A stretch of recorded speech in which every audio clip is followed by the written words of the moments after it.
Soil to the Oil Media, this is the Cannabis Detector with your host and California cannabis industry expert, Kristen Yoder.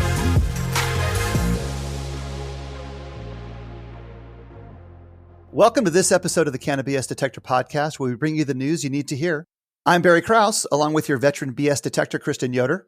Hello, my fellow cannabis detectors and detectorettes. Let's get into this week's bullshit. Kristen, what do you got?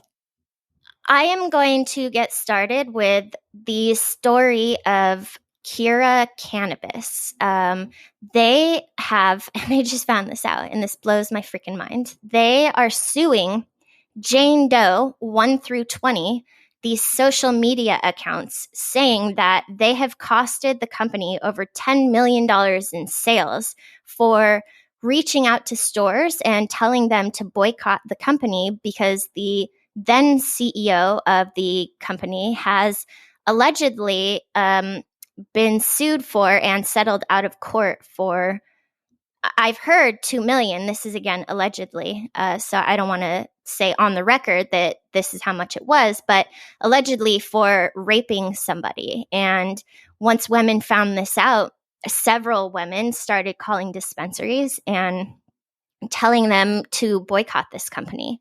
So what's insane is now this company is trying to sue these Instagrammers, these women, through their accounts, saying that they costed the company $10 million.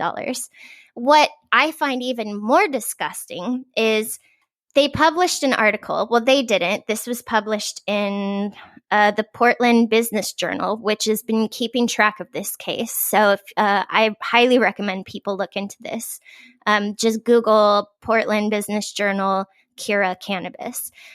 In this title of this specific article from June 6, 2018, the title is Cura Cannabis Sues Over Canna Allegations, and that's Khanna. That's the last, that's the last name of the CEO at that point. Canna Allegations closes $45 million round. Okay, wow, that's disgusting. Like, not only are you talking about these alleged boycotters for an alleged rape, or not alleged, these women who are boycotting this company and have been successful at it, you talk about suing them for lost sales, and then you bring up your funding round? Really? This is about money, and I'm actually pretty proud of these women because it means that we do have the power to affect change, and we're not going to let alleged rapists profit off of our industry. We're not going to take these men who are sexually objectifying women and make it okay. It's not acceptable. You know, it's a new industry. And although only 27% of the industry is women CEOs, the point is that it's so young that maybe we can actually curb the bro culture and prevent this from being just another old boys club industry. And from the likes of it, it looks like women have been very successful. And I'm sorry, but if you have a suspected $10 million loss in sales, maybe you should have considered that before you put an alleged rapist in the CEO position. And so they let him go, saying that it was causing too much trouble for the company. But they have decided to move forward with the case. And I learned about this because I was on Instagram, and there's a magazine called Broccoli Magazine, and they had posted that they had just received a subpoena to do a deposition for the company. Let me read that real quick. So it said, yesterday we were served with legal papers by Select/Cura to give a deposition as part of a subpoena in their $10 million lawsuit. They are hoping to uncover the identities of the anonymous people who were posting about their co-founder's 2014 settlement after he was accused of sexual assault. You can read about the accusations and settlement via several news sources. They hope to sue someone for the $10 million that they claim they lost in business because of their ex-CEO's history being talked about. Looking forward to speaking the truth in that lawyer's office. By the way, your lawyer spelled my last name wrong. In the meantime, we'll continue to support women-owned businesses and people who bring integrity to the cannabis industry. And to that, I say, hell yeah, I support you. So that's the number one. Well, that's one of the stories. The second story is about Dan Bilzerian, who is a very big name on Instagram and in the cannabis industry out in Nevada. And he sent out a tweet about Dope Magazine saying, yeah, we had to kick out, this is not verbatim, but we had to kick out one of these Dope Magazine reporters for being drunk at 6 p.m. on a Wednesday evening or whatever. Well, it turns out, because Dope put out a statement, I believe it was Dope, saying a little update on the Dan Bilzerian tweet this morning. Our AP accredited writer was thrown out of Dan's party, not because he was drunk, but because he asked Dan an interview question about sexism in cannabis and how he plans to address that now that he's joining the industry. I don't think Dan likes the idea of all the empowered women in cannabis. Hashtag the more you know. Well, after that was posted, one of the really big influencers on Instagram and in the cannabis industry, her tag name on Instagram is at I'm Cannabis, BESS. She posted in her story that she had attended a Dan Bilzerian party. I don't know if it was last year or the year before in Vegas. And she ended up passing out. And when she woke up, she was being raped by one of his associates. And when she called the guy out, like, this is not consensual. Like, I did not consent to this. The guy was incredibly apologetic and afraid because he knew that he was in the wrong. She put this out there to let other women know about what's going on, that this isn't right. And this is the age where we don't have to hide these things. And by her putting it out there, she's heard from other women that have been sexually abused. I myself was most definitely sexually exploited when I was a bud tender. I had to wear a skirt or a dress to work. The owner of the dispensary would send me out on dates. I put that in quotes. I mean, I wasn't having sex with anybody. But if someone he was doing business with expressed interest in me, he would be like, yeah, you should go out to eat with him or whatever. I mean, he pitted me against the landlord of the building the dispensary was in and made up a bunch of shit saying that I was going to file a sexual harassment lawsuit against the landlord, which I wasn't. I didn't even know he said that until the landlord cornered me and asked me what I'm doing, which I didn't even know that was said. The doctor had a crush on me, and so he was trying to get me to hang out with the doctor because the doctor brought in money by giving patients doctor recommendations to come into the dispensary.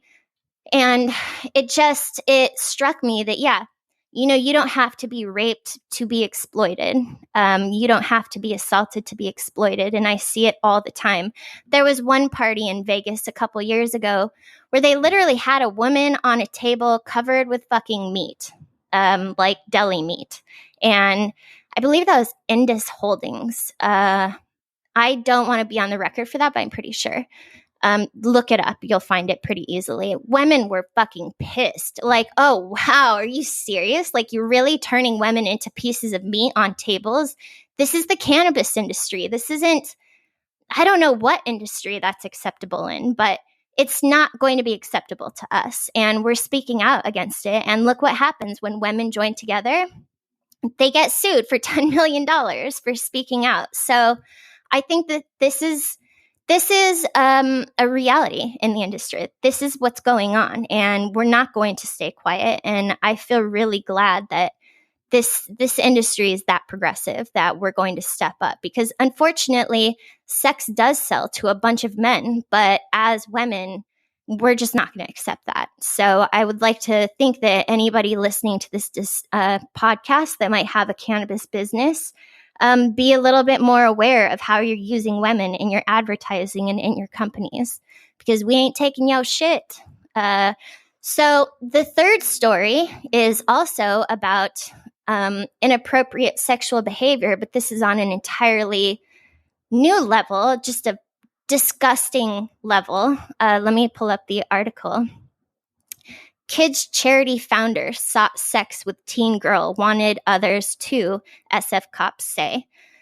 So this guy, he created a cannabis nonprofit for kids This was in the SACB.com article. So it says, the founder of a Bay Area pro-cannabis children's charity has been arrested for allegedly attempting to arrange a sexual encounter with a 14-year-old girl. Brian Rosenthal, 45, of Vallejo, is the founder of a cannabis-focused Can I Dream, which has a stated goal to make a better life for our children, thus creating a world full of abundance, love, and hope for our future, according to SF Gate. In early September, the San Francisco Police Department learned of an individual who was attempting to meet and have sexual contact with a 14-year-old girl through online social media, according to a police statement posted on Facebook. The suspect, later identified as Rosenthal, also attempted to send graphic images to the child, police said.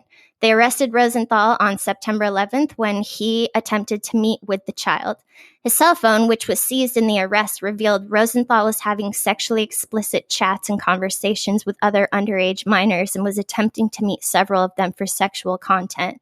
Rosenthal is being held in San Francisco County Jail on suspicion of several charges, including possession and production of child pornography.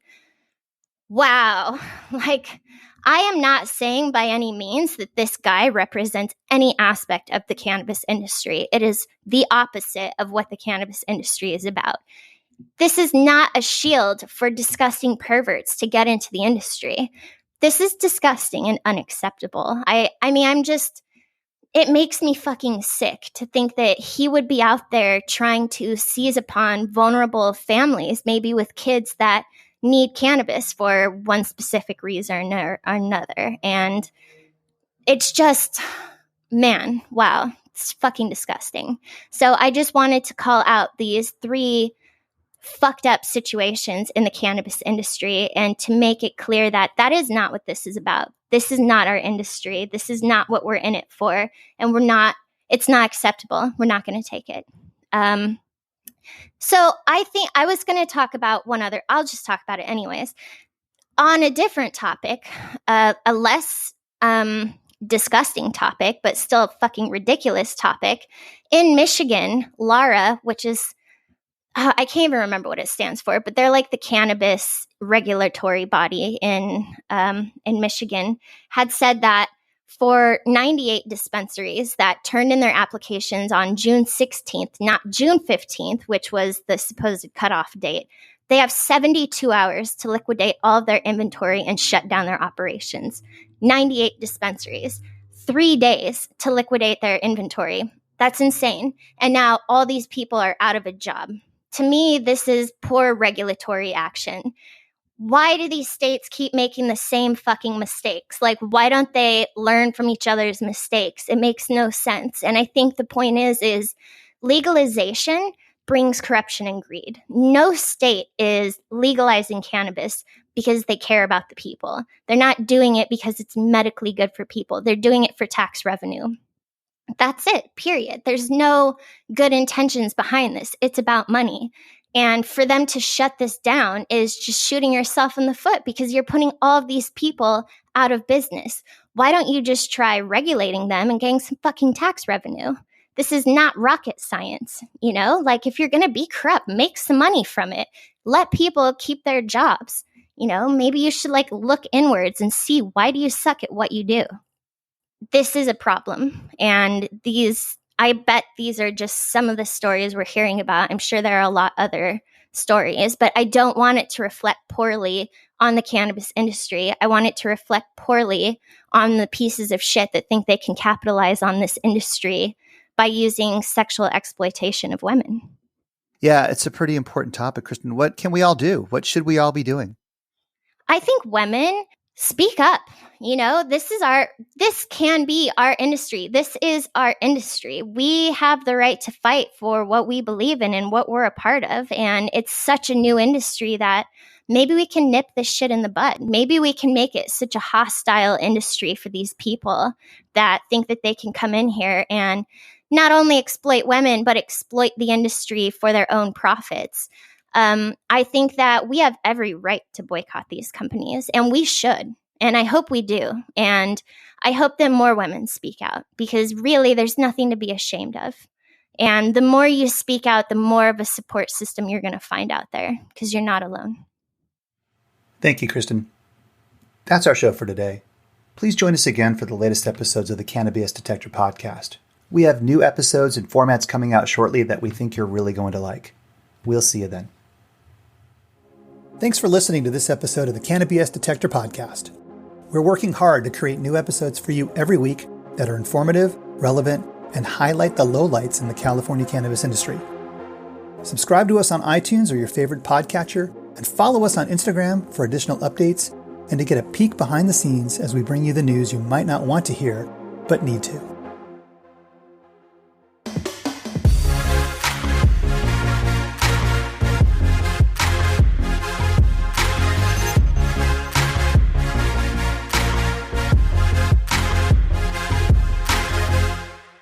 The Cannabis Detector is produced by Soil to the Oil Media.